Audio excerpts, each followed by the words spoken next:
Salut les gars, je suis de retour. Alors récemment, j'ai regardé, j'ai suivi la tendance avec la Coupe du Monde. Franchement, soyons honnêtes, tout le monde est impliqué. Tout le monde regarde. C'est un gros événement. Le monde entier, j'enseigne la géographie, le monde, la géographie, ça va ensemble. J'ai saisi l'opportunité, d'accord? Exploiter, exploiter, exploiter, je l'admets, d'accord? Mais voilà, j'adore ça. C'est fou. Je ne suis même pas un grand fan de foot, mais je viens de voir le match le plus incroyable de ma vie. C'était dingue. Je suis sûr que beaucoup d'entre vous l'ont vu aussi. C'était le match Cap-Vert contre Argentine. Pour ceux qui ne le savent pas, le Cap-Vert est cette équipe outsider adorée par tout le monde pendant la Coupe du Monde et ils ont fait peur à l'Argentine. C'est leur première Coupe du Monde et pour leur début, ils ont choqué le monde entier. La moitié des gens ne savaient même pas où se trouvait le Cap-Vert. Leur gardien de but est en gros le héros de tout le tournoi. C'est un gars de 40 ans. Il était électricien avant. Il s'appelle Vozinha, on l'appelle Vozinha, tout le monde l'adore. Il a arrêté tellement de tirs. Messi a tenté un tir parfait et il l'a arrêté. Ensuite, il en a arrêté un autre de Messi. Et puis encore un, et encore un, et encore un. Ce gars est incroyable. Mon Dieu, il l'a arrêté. Il l'a arrêté face à Messi. Regarde ça, Vozinha en a bloqué un autre. Vozinha est vraiment le MVP, mon Dieu. Messi avait un tir au but parfaitement cadré. Regarde ça, et puis regarde ça. Vozinha, incroyable. Mon Dieu. Vozinha est le meilleur. Vozinha, je vote pour lui comme président du monde. Ce gars est fou. Genre, où? Bref, et puis finalement, l'Argentine a marqué à la dernière minute le 3e but. Et puis blablabla, tout le monde était tellement déçu. C'était le meilleur match de tous les temps. Alors pourquoi est-ce que je dis ça? Parce que même si le Cap-Vert a perdu le match, je ne sais pas s'ils ont vraiment compris toute la gravité du fait qu'ils ont, en quelque sorte, ouvert, sans le vouloir, la plus grande porte possible, non seulement pour leur équipe, mais pour toute la nation du Cap-Vert. Immédiatement après que les gens ont commencé à réaliser que cette petite équipe faisait aussi bien, ils se sont mis à chercher frénétiquement et à taper Cap-Vert. Du genre... C'est quoi cet endroit? Qu'est-ce que le Cap-Vert? Mon Dieu, c'est magnifique. Comment puis-je y aller en vacances? Internet regorgeait de recherches sur le Cap-Vert. Ensuite, les gens se demandaient qui sont les Cap-Verdiens? De quel peuple s'agit-il exactement? Quelle langue parlent-ils? Quelle est leur culture? Etc. Et ils commencent à se faire une idée de ce à quoi ressemblent les Cap-Verdiens et le pays. Et puis, ils commencent à être un peu perplexes. Ils se disent, ces Cap-Verdiens, ils ont l'air un peu uniques. C'est comme s'ils étaient noirs, mais noirs à la peau claire, ou bien... Est-ce que ce sont les anciens autochtones du Cap-Vert? Ou alors, qui sont ces gens? Quand j'ai fait mon épisode sur le Cap-Vert il y a environ 10 ans, mon Dieu, ça fait longtemps. Mais oui, je me souviens avoir pensé clairement que cet endroit était vraiment unique. Pas seulement à cause du paysage ou autre, mais surtout à cause de la façon dont la composition démographique s'est constituée au Cap-Vert. Parce que ce pays est l'un des rares endroits sur Terre qui n'avait en fait pas de population indigène ancienne. Tout le monde y a, en quelque sorte, été amené à l'époque contemporaine. Et toute la population du Cap-Vert a en grande partie été créée de façon contemporaine en seulement quelques siècles. Et puis ça m'a lancé dans tout un tas de recherches. Combien y a-t-il d'endroits similaires dans le monde? Parlons un peu de géographie. Salut tout le monde, je suis votre hôte, Barbie, et mon Dieu, qu'est-ce que c'est chaud ce que je tiens. Ceci est une tasse Geography Now, que vous pouvez obtenir sur geographyno.com. Allez voir le site web. Nous avons des t-shirts, des pulls, des sacs à cordon et bien sûr, nous avons des mugs. La dernière fois que j'ai vérifié, ils fonctionnaient parfaitement. Comme je dis toujours, ce n'est pas vendre son âme si c'est ta marque. Donc ce monde a des continents. Et si vous observez ces continents, vous remarquerez que dans presque chaque recoin de ces grandes masses terrestres, on peut trouver des preuves de la présence humaine, généralement datant au moins de l'époque néolithique. Dans ce monde, il est très difficile de trouver un endroit qui n'a jamais vu d'humain. Et ce n'est qu'il y a seulement quelques siècles que les tout derniers endroits sur Terre ont été découverts, des endroits qui n'avaient jamais eu de contact humain. Quels sont ces endroits? Eh bien, avant de vous les énumérer et de vous les présenter, nous devons d'abord comprendre ce qui rend un endroit attractif pour que les gens y habitent et y vivent.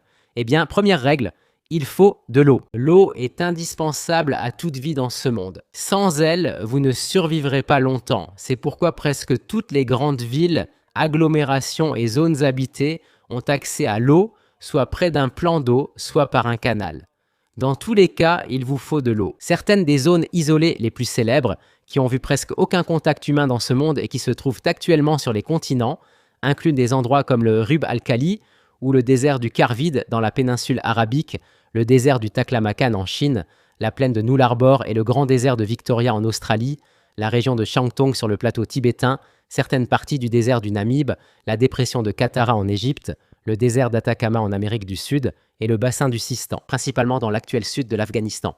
Si vous zoomez sur ces zones isolées, vous verrez presque aucune habitation, aucune ville, personne, parce qu'elles n'ont soit pas d'eau, soit pratiquement rien qui soit adapté à l'habitation. J'ai aussi oublié de préciser que la calotte glaciaire du Groenland n'a jamais eu d'habitat humain permanent. Très probablement, peut-être que certains peuples inuits y sont passés, mais ils ne s'y sont jamais installés, parce que pourquoi le feraient-ils?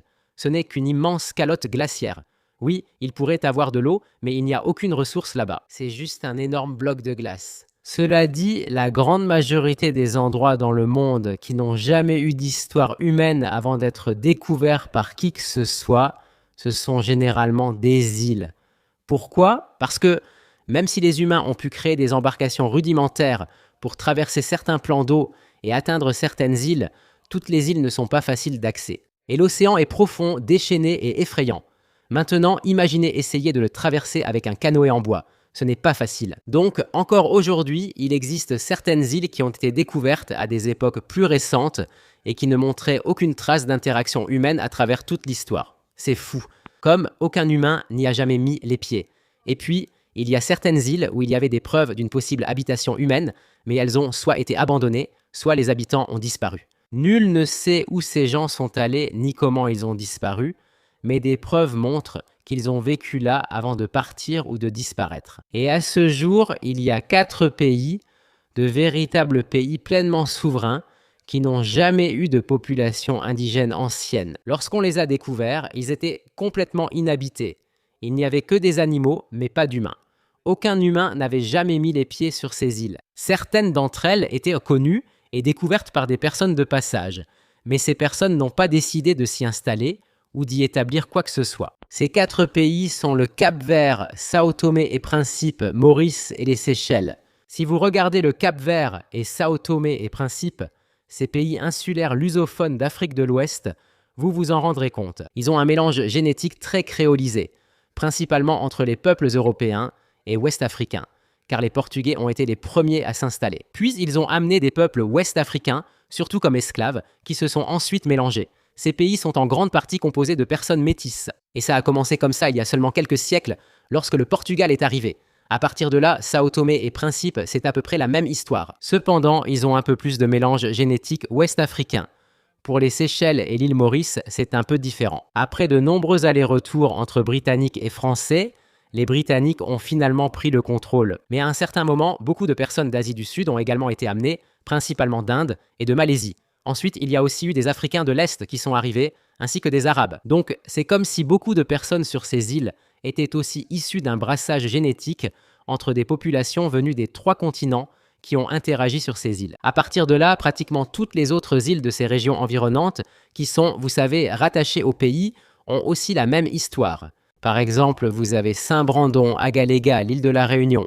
Notez toutefois que de nombreux documents indiquent que des commerçants arabes disaient avoir approché ces îles, les avoir vues et cartographiées. Pour une raison inconnue, ils ont choisi de ne pas s'installer sur ces îles, se contentant de les signaler avant de repartir. À partir de là, nous retournons dans l'Atlantique et nous atteignons ensuite les îles qui dépendent d'autres pays et qui ont exactement la même histoire. Par exemple, les Açores et Madère, territoires d'outre-mer portugais, avaient aussi aucune habitation humaine avant leur découverte. La plus grande différence, cependant, c'est que ces zones insulaires sont en quelque sorte restées des territoires d'outre-mer du Portugal auxquels ils voulaient s'accrocher, alors que Cap-Vert et Sao Tomé et Principe ont obtenu leur indépendance et sont devenus leur propre pays. De nombreux Portugais se sont installés sur ces îles, devenues majoritairement portugaises, ce qui explique leur choix de rester avec le Portugal plutôt que de chercher l'indépendance. Gardez à l'esprit que ces îles atlantiques sont appelées Macaronésie et comprennent les îles Canaries, qui ne sont cependant pas un exemple. Elles avaient une population indigène autochtone avant la colonisation espagnole. Ils étaient connus sous le nom de Guanche,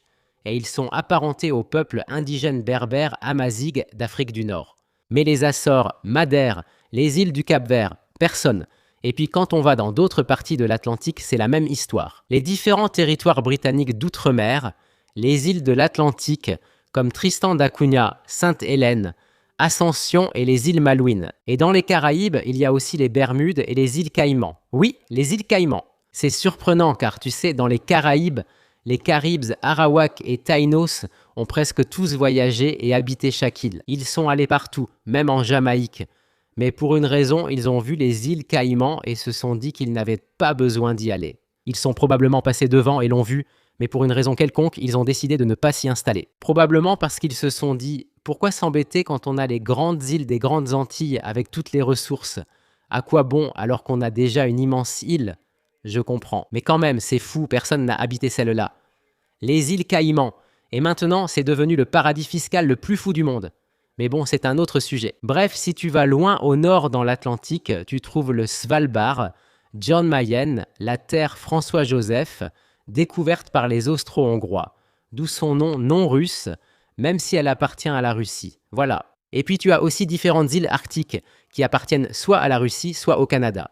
Certains disent qu'il y a des preuves d'habitation humaine sur l'île Wrangel, là où ils ont trouvé ce bébé mammouth laineux congelé et préservé. Il y a certaines preuves qu'il y a très longtemps, à l'époque néolithique, il y avait probablement des gens qui vivaient sur cette île, mais à l'époque contemporaine, il n'y avait plus personne. Beaucoup d'îles arctiques en Russie et au Canada n'avaient aucune trace d'habitation humaine avant leur découverte. À partir de là, nous allons ensuite vers l'océan austral ou l'océan Antarctique. Et ce n'est pas surprenant, pratiquement chacune de ces petites îles gelées n'a jamais eu d'habitation humaine non plus. Des îles comme l'île Kerguelen, Bouvet, Crozet, l'île du Prince-Édouard, Heard et McDonald, Amsterdam, Campbell, Bounty, les Antipodes, la Géorgie du Sud et les îles Sandwich du Sud. Avant les premières découvertes de ces îles, aucun humain n'y vivait. Rien d'étonnant vu le froid extrême, personne ne pourrait y survivre. Pourquoi choisir d'y vivre? C'est juste une grande île entièrement glacée. Vous mourrez en quelques secondes. Évidemment, personne n'y vivait. Maintenant, il y a certaines îles qui, lors de leur découverte documentée, montraient des signes d'une habitation antérieure, que ce soit des artefacts qui ont été laissés et découverts sur les îles ou autre chose. Comme une sorte d'indice que des gens y vivaient auparavant, peu importe. Il y a certaines îles qui entrent dans cette catégorie, mais lorsqu'elles ont été colonisées, elles étaient à ne pas habiter et les îles étaient vides de toute population. À ce jour, on ignore pourquoi les habitants précédents ont disparu. Ils se sont peut-être éteints ou ont quitté cette île pour une autre par manque de ressources ou pour une autre raison. Mais il y a pas mal de ces îles dans le monde. Parmi toutes les îles que je vais énumérer, la plupart ont peut-être été habitées soit par des Polynésiens, des Micronésiens ou un certain type de peuple d'Océanie dans le Pacifique. Il s'agit de l'île Pitcairn, de l'atoll Wake, de diverses îles de la chaîne des îles de la ligne de Kiribati, de l'île Norfolk, de l'île Auckland, des îles Kuril, des îles hawaïennes sous le vent, ainsi que de l'île Bonin ou île Ogasawara. Dans ce qui est aujourd'hui le Japon, les îles Ogasawara sont très étranges. Elles ont une histoire vraiment bizarre. Tout d'abord, elles sont considérées comme la partie la plus méridionale de Tokyo. Bien qu'à des centaines de kilomètres au large dans l'océan, elles font officiellement partie de Tokyo sans pourtant la toucher. C'est étrange. Mais aussi, avant tout ça, les Japonais n'étaient même pas les premiers à y mettre les pieds. C'était en fait les Européens. Après les Européens, ces îles sont passées sous souveraineté japonaise, alors qu'ils y résidaient encore. Et maintenant, il y a une sorte de culture créole japonaise, européenne, avec une langue du même type parlée sur ces îles.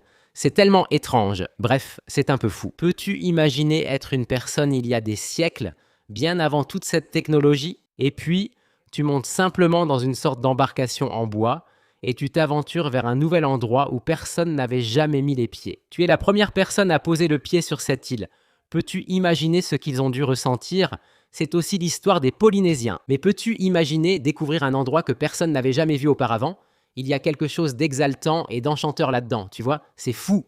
Maintenant, on va sur la Lune et on essaie d'explorer l'espace comme être les premiers à marcher là où personne n'est jamais allé. Ça, où nous sommes vraiment une espèce à part, n'est-ce pas? Et cela dit, évidemment, la plus grande masse terrestre qui n'avait jamais eu d'habitation humaine avant sa découverte documentée serait tout le continent de l'Antarctique. Évidemment, l'Antarctique est le plus grand et le dernier continent à avoir été découvert et foulé par l'homme. Voilà donc. Au fait, les gars, si j'ai oublié quelque chose, écrivez-le dans les commentaires. Je pense avoir couvert la plupart des points. Écrivez-le dans les commentaires. Si j'ai oublié quelque chose, corrigez-moi si je me suis trompé, mais je pense avoir eu raison sur la plupart des choses. Je crois avoir eu au moins 93% de bonnes réponses dans cette vidéo. Bref, restez cool, restez à l'écoute.